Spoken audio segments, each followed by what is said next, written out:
Hi hello नमस्कार, स्वागत आहे तुमचं माझ्या मराठी कथा या यूट्यूब चॅनलमध्ये। तर आज आपण पाहणार आहोत एक रोमॅन्टिक लव्ह स्टोरी आणि त्या लव्ह स्टोरीमध्ये किती अडचणी किती अडथळे येणार आहेत तर ते आपण या कथेत या स्टोरीत बघणार आहोत। चला तर मग कथेला सुरुवात करूया। पावसात उमललेले प्रेम भाग 1। पहिल्या पावसाच्या सरी कोसळत होत्या। डोंगराच्या कुशीत वसलेल्या छोट्याशा गावात आरव नुकताच शिक्षक म्हणून रुजू झाला होता। शांत, मनमिळावू आणि स्वप्नाळू स्वभावाचा आरव गावात सगळ्यांचा लाडका झाला। एका सकाळी बसस्थानकावर त्याची भेट अन्वीशी झाली। तिच्या चेहऱ्यावरचं निरागस हास्य आणि डोळ्यातील चमक पाहून आरव काही क्षण तिच्याकडे पाहतच राहिला। अन्वी गावातील वाचनालय चालवत होती। पुस्तकावर तिचं जीवापाड प्रेम होतं। हळूहळू दोघांच्या भेटी वाढू लागल्या। कधी वाचनालयात, कधी नदी किनारी, तर कधी पावसात भिजत गरम चहा पिताना त्यांच्या गप्पा रंगू लागल्या। मैत्रीचं नातं नकळत प्रेमात बदललं। एके दिवशी अन्वीने सांगितलं, माझ्या बाबांनी माझं लग्न ठरवलं आहे, पण माझं मन तुझ्यात अडकलंय आहे। आरव काही क्षण शांत राहिला। दुसऱ्या दिवशी तो अन्वीच्या घरी गेला। त्याने तिच्या वडिलांसमोर आत्मविश्वासाने सांगितलं, मी श्रीमंत नाही, पण तुमच्या मुलीला आयुष्यभर सन्मान, विश्वास आणि प्रेम देईल। त्याच्या प्रामाणिकपणाने अन्वीच्या वडिलांचं मन पिघळून त्यांनी दोघांच्या नात्याला होकार दिला। काही महिन्यांनी पुन्हा पाऊस आला। त्यांचं नदी किनारी आरव आणि अन्वी हातात हात घालून उभे होते। आकाशातून कोसळणारा प्रत्येक थेंब त्यांच्या प्रेमाचा साक्षीदार होता। आरव हसत म्हणाला, पहिल्या पावसाने आपली ओळख करून दिली आणि प्रत्येक पावसाने आपल्या प्रेमाला आणखी गहीर केलंय।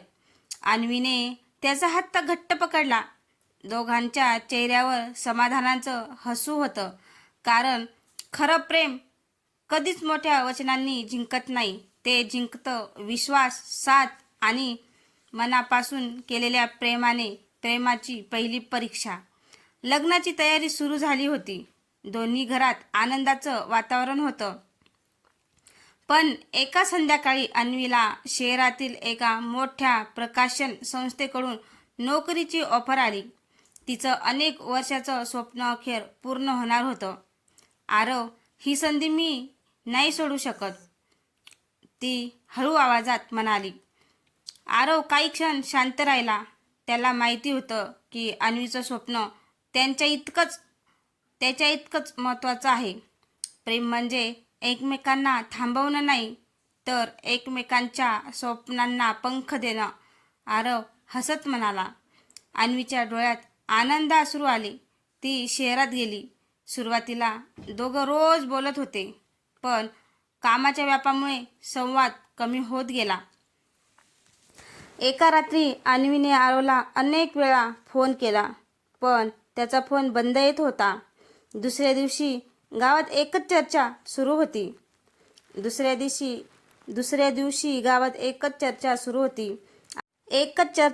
होती। आरवचा काल रात्री भीषण अपघात झाला। हे ऐकताच अन्वीच्या हातातून मोबाईल खाली पडला। ती काहीही न विचारता गावाकडे निघाली, पण तिला अजून माहिती नव्हतं, गावात तिची वाट फक्त आरव नव्हे, तर एक असं सत्य पाहत होतं, जे त्यांच्या प्रेमाची सर्वात मोठी परीक्षा घेणार होतं। जर तुम्हाला ही कविता आवडली तर आपण पुढच्या भागात त्या अपघातामागचं रहस्य आणि अनपेक्षित वळण उलगडू। चला तर मग। अन्वी धावतच गावातील रुग्णालयात पोहोचली। तिचा श्वास जोरात चालू होता। मनात एकच प्रार्थना होती, आरव सुरक्षित असू दे। ती ICUच्या दाराजवळ पोहोचली। तेवढ्यात डॉक्टर बाहेर आले। घाबरू नका, आरव आता धोक्याबाहेर आहे। हे ऐकताच अन्वीच्या डोळ्यातून अश्रू वाहू लागले। काही वेळाने तिला आरवला भेटण्याची परवानगी मिळाली। आरवने हळूच तिचा हात हातात घेतला। अन्वी, हा साधा अपघात नव्हता, ती दचकली। म्हणजे? माझ्या बाईकचे ब्रेक कोणीतरी मुद्दाम निकामी केले होते। क्षणभर खोलीत शांतता पसरली। तेवढ्यात घराबाहेर उभा असलेला एक अनोळखी माणूस त्यांचं बोलणं ऐकत होता। त्याच्या चेहऱ्यावर एक विचित्र स्मित होतं. त्याने मोबाईल काढला आणि कुणाला तरी फोन लावला. साहेब, आरव जिवंत आहे, पण त्याला संशय आलाय. फोनच्या दुसऱ्या टोकावरून फक्त एकच वाक्य ऐकू आलं. मग आता दुसरी चाल खेळायची वेळ आली आहे. तो माणूस गर्दीत अदृश्य झाला आणि आरव अन्वीच्या प्रेमकथेने आता एका धोकादायक रहस्याच्या प्रवासाला सुरुवात केली होती. आणि आता आरव आणि अन्वीच्या प्रेमकथेने आता एका धोकादायक रहस्याच्या प्रवासाला सुरुवात केली होती. दुसऱ्या दिवशी सकाळी आरवला रुग्णालयातून घरी सोडण्यात आलं. अन्वी त्याच्यासोबतच होती, पण तिच्या मनात एकच प्रश्न घोळत होता. आरवला मारण्याचा प्रयत्न कोण करत होतं? घरी पोहोचताच दाराजवळ एक पांढरा लिफाफा दिसला. त्यावर फक्त एकच ओळ लिहिलेली होती, सत्य जाणून घ्यायचं असेल तर हे पत्र एकट्याने वाच. आरवने लिफाफा उघडला. आत एक जुना फोटो होता. त्या फोटोत लहानपणीचा आरव, त्याचे आई वडील आणि त्यांच्या शेजारी उभा असलेला एक अनोळखी माणूस. फोटोच्या मागे लिहिलं होतं, ज्याला तू तुझा तारणहार समजतोस तोच तुझा सर्वात मोठा शत्रू आहे. आरवच्या चेहऱ्यावरचा रंग उडाला. तेवढ्यात बाहेरून कारचा आवाज आला. एक काळी कार घरासमोर येऊन थांबली. त्यातून सूट घातलेला एक व्यक्ती खाली उतरला. तो हसत आरव समोर आला आणि म्हणाला, खूप वर्षांनी भेटतोय आरव. आता तुझ्या भूतकाळाचा प्रत्येक पडदा उघडणार आहे. आरव आणि अन्वी एकमेकांकडे पाहतच राहिले, कारण समोर उभा असलेला माणूस त्यांच्या आयुष्याचा संपूर्ण प्रवास बदलणार होता. आरव काही क्षण त्या व्यक्तीकडे पाहतच राहिला. तुम्ही कोण? त्याने थरथरत्या आवाजात विचारलं. तो माणूस हलकासा हसला. माझं नाव समर. तुझ्या वडिलांचा मी जिवलग मित्र होतो. हे ऐकताच आरवच्या मनात हजारो प्रश्न निर्माण झाले. समरने आपल्या बॅगेतून एक जुनी डायरी बाहेर काढली. ही तुझ्या वडिलांची आहे. त्यांनी त्यांच्या मृत्यूपूर्वी मला दिली होती. योग्य वेळ आल्यावर ती तुला द्यायची असं सांगितलं होतं. आरवने थरथरत्या हाताने डायरी उघडली. पहिल्याच पानावर लिहिलं होतं, आरव, तू ही डायरी वाचत असशील तर समज की माझ्या मृत्यूमागचं सत्य शोधण्याची वेळ आली आहे. आरवचे डोळे भरून आले. डायरीतील पुढचे पान उघडताच त्याला काही नाव, काही गुप्त ठिकाणचे नकाशे आणि मोठमोठ्या आर्थिक गैरव्यवहाराचे पुरावे दिसले. अन्वी ही ते पाहून स्तब्ध झाली. तेवढ्यात घराबाहेर जोरात ब्रेक लागल्याचा आवाज आला. धाड.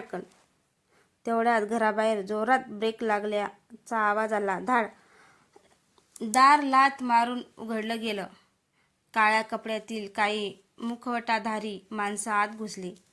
त्यांच्यापैकी एकाने बंदूक रोखत आदेश दिला, डायरी आमच्या हवाली करा, नाहीतर आज इथून कोणीही जिवंत जाणार नाही.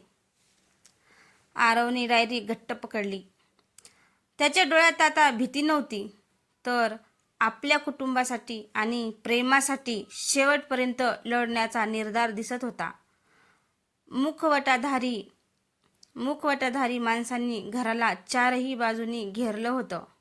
समर हळूच आरवच्या कानात म्हणाला, डायरी कोणत्याही परिस्थितीत त्याच्या हातात पडता कामा नये. त्यात अनेक निष्पाप लोकांना न्याय मिळवून देणारे पुरावे आहेत. तेवढ्यात एक गोळी झाडली गेली. धाड. गोळी आरवच्या अगदी जवळून भिंतीवर जाऊन आदळली. अन्वी घाबरून आरवच्या मागे उभी राहिली.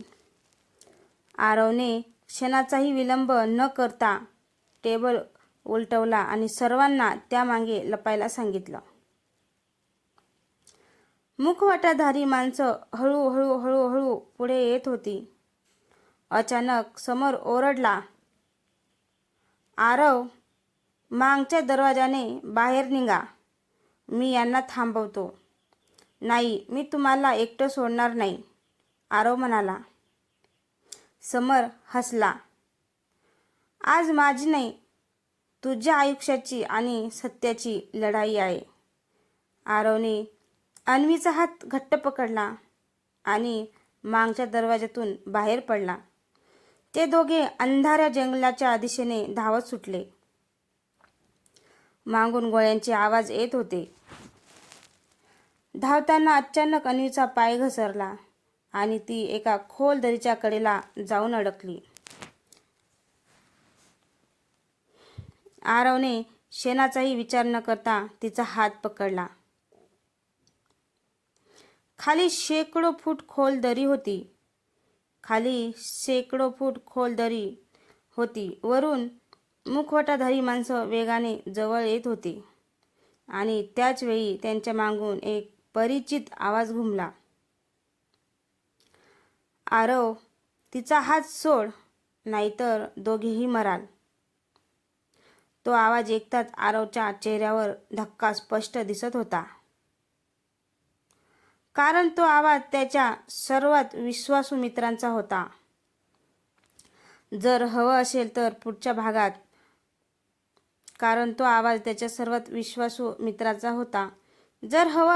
पुढच्या भागात त्या मित्रांची खरी ओळख आणि विश्वासघाताचं रहस्य उलगडेल.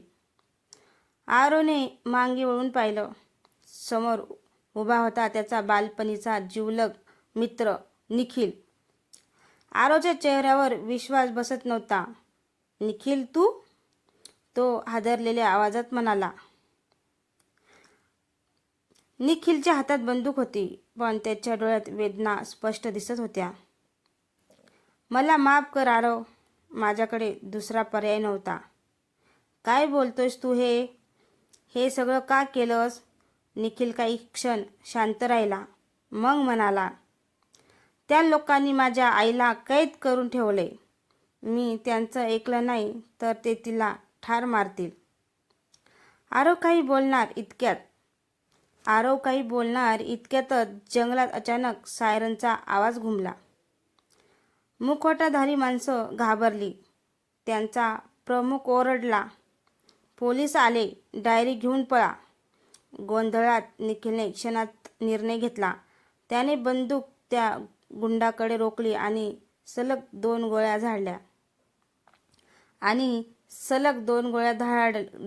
धाडताळ, आरव, अन्वीला घेऊन पळ, मी त्यांना थांबवतो.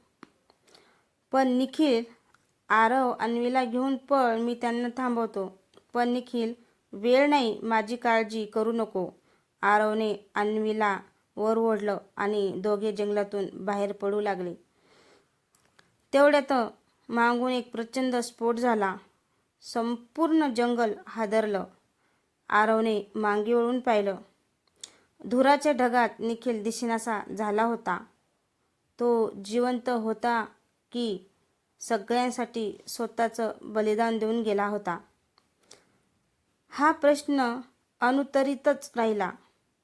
पण आरवला आता एक गोष्ट निश्चित समजली होती. या कटामागे फक्त काही गुंड नव्हते, तर अशी एक व्यक्ती होती जी अनेक वर्षापासून सावल्यामधून प्रत्येक चाल खेळत होती. तर मित्रांनो, तुम्हाला ही कथा कशी वाटली? कथा आवडल्यास कथेला लाईक, कमेंट, शेअर करायला विसरू नका. तसंच आपल्या चॅनलवर कोणी नवीन असेल तर चॅनलला सबस्क्राईब करा, जेणेकरून माझी प्रत्येक येणारी कथा तुमच्यापर्यंत पोहोचू शकेल. धन्यवाद.